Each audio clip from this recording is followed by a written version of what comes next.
Olá pessoal, tudo bem? Hoje a gente vai falar um pouquinho mais sobre equitação beachless.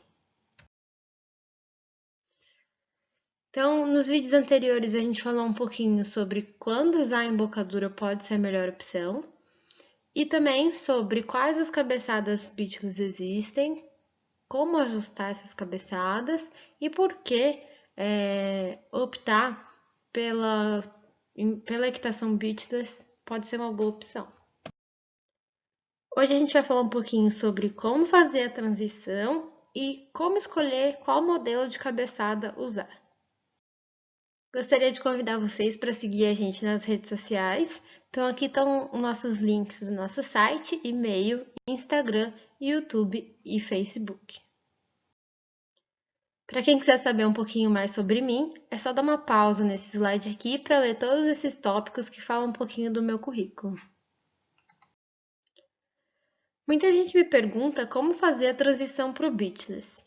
Então, se você tem um cavalo que já é domado, você já monta nele com embocadura, mas você gostaria de passar para a equitação beachless. Como fazer? Então, eu vou colocar um pouquinho aqui das minhas experiências e algumas dicas para ajudar você nesse processo. Então, o primeiro passo é você escolher qual cabeçada você vai usar no seu cavalo. Então, eu vou colocar aqui algumas dicas para ajudar você a entender como funcionam essas cabeçadas e como escolher o melhor modelo para você e para o seu cavalo. No vídeo passado, a gente conversou um pouquinho sobre os mecanismos de ação. Dentro desses mecanismos de ação, quando eu vou escolher uma cabeçada para transição, eu priorizo escolher as que exercem somente pressão, porque é um mecanismo de ação mais simples e é mais fácil do cavalo entender o que você está pedindo com as suas ajudas. Então, antes de você passar para um outro tipo de modelo com outro tipo de mecanismo de ação, como os de compressão e alavanca, você pode variar o material dessa cabeçada para ajustar esse potencial de ação de acordo com o que é melhor para você e para o seu cavalo. Aqui eu tenho vários exemplos de tipos de cabeçada com materiais diferentes que exercem somente pressão. Então, são cabeçadas que eu uso bastante durante o meu dia a dia de treinamento e que eu gosto muito. Então, eu tenho um cabeção, que ele é bastante acolchoado, que distribui bastante essa pressão no chanfre do cavalo. Depois eu tenho um side pull, que também é acolchoado, mas com uma superfície menor, então ele exerce um pouco mais de pressão. Um side pull de corda trançada maleável, então é uma superfície um pouquinho menor que o side pull anterior. Um side pull de corda rígida e um cabeção, que ele tem uma corrente, mas ela é acolchoada. Então, como vocês podem perceber, dentro do mesmo mecanismo de pressão que age no chanfro do cavalo, eu tenho vários tipos de intensidade de ação, do menor para o maior. Então, dentro disso, eu tenho muitas opções. E aí, de acordo com cada cavalo, eu posso escolher o que funciona melhor. As cabeçadas que exercem pressão e compressão, eu costumo usar nos cavalos que já têm um pouquinho mais de experiência e que já entendem um pouco mais sobre o refinamento das ajudas e da diferença entre cada tipo de ajuda. Então, elas vão exercer uma pressão no chanfre e na mandíbula e existem vários modelos. Os modelos de crossunder eu não costumo usar muito, porque eu não me adapto muito bem com o mecanismo de ação delas. Eu acho que o alívio delas não é muito rápido, então às vezes pode ser um pouco confuso para o cavalo entender. E como ela comprime o focinho de uma maneira bem homogênea, ou seja, ao redor do focinho todo, às vezes pode ficar um pouquinho complicado do cavalo entender alguns tipos de ajuda quando eu falo de ajudas mais refinadas, de movimentos laterais e flexionamento. Então, as duas que eu gosto mais dentro desse mecanismo de ação é a cabeçada LG e o Bosal, que eu não uso muito, mas também é uma ferramenta muito interessante. Dentro desse mecanismo de ação, existem algumas cabeçadas que me parecem bastante interessantes, mas que eu não testei ainda. Então, espero ter essa oportunidade logo, para eu trazer essa informação aqui para vocês também. As cabeçadas que exercem pressão, compressão e alavanca são muito interessantes para os cavalos mais avançados, porque você consegue um refinamento de ajudas bastante variado. Então é muito interessante. Eu vou exercer uma pressão tanto no chanfro quanto na mandíbula, quanto na nuca. Mas o que eu tenho que tomar cuidado dentro desse tipo de mecanismo? Com o material. Por quê? Se eu tenho já uma alavanca, se eu for usar alguns materiais com muito potencial de ação, isso pode acabar virando uma ferramenta muito severa. Então, a gente tem que tomar um pouco de cuidado no material que a gente vai escolher para esse tipo de cabeçada. Existem duas particularidades importantes dentro desse mecanismo de ação, que são relacionados com a rédea de abertura e com o mecanismo de sinal, que a gente pode conversar um pouquinho mais para frente, para esse vídeo não ficar muito longo.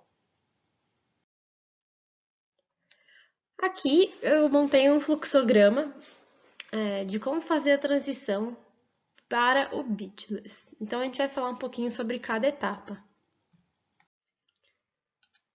Então, a primeira etapa, a primeira pergunta que você deve fazer para você mesmo é se seu cavalo é fácil de conduzir com a embocadura.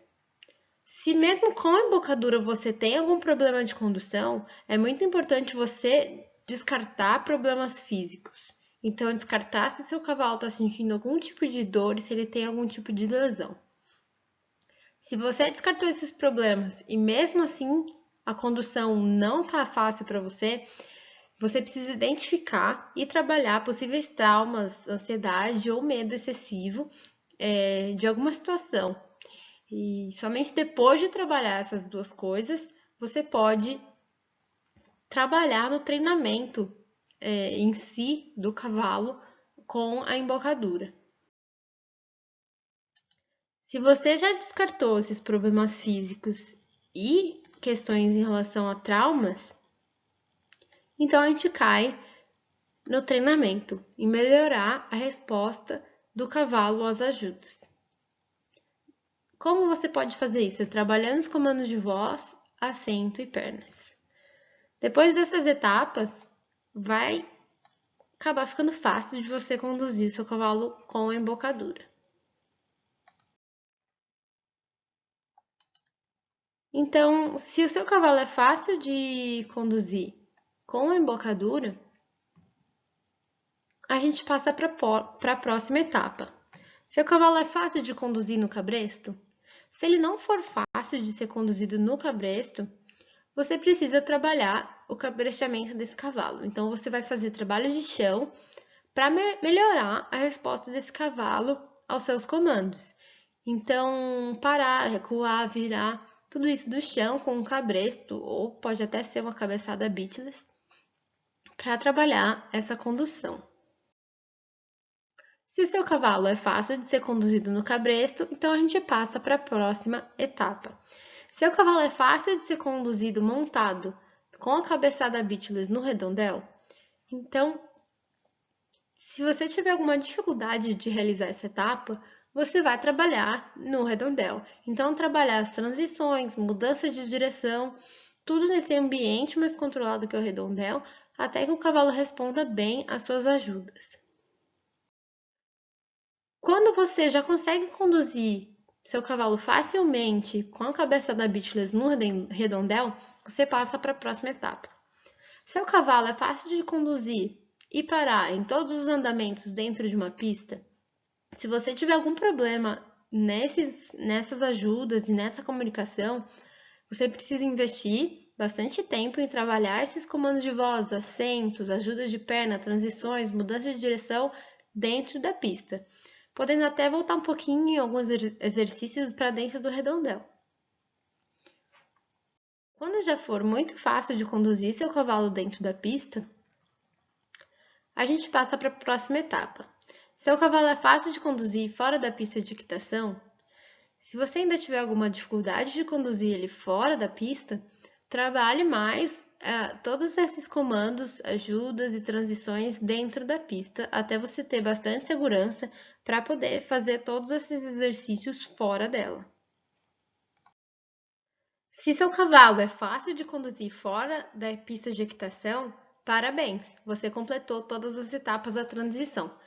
Lembrando que, para aprimorar algumas técnicas, você sempre pode voltar em alguns exercícios de uma etapa anterior. Voltar para o redondel, voltar para o trabalho de chão e, às vezes, em alguns casos específicos, até usar a embocadura.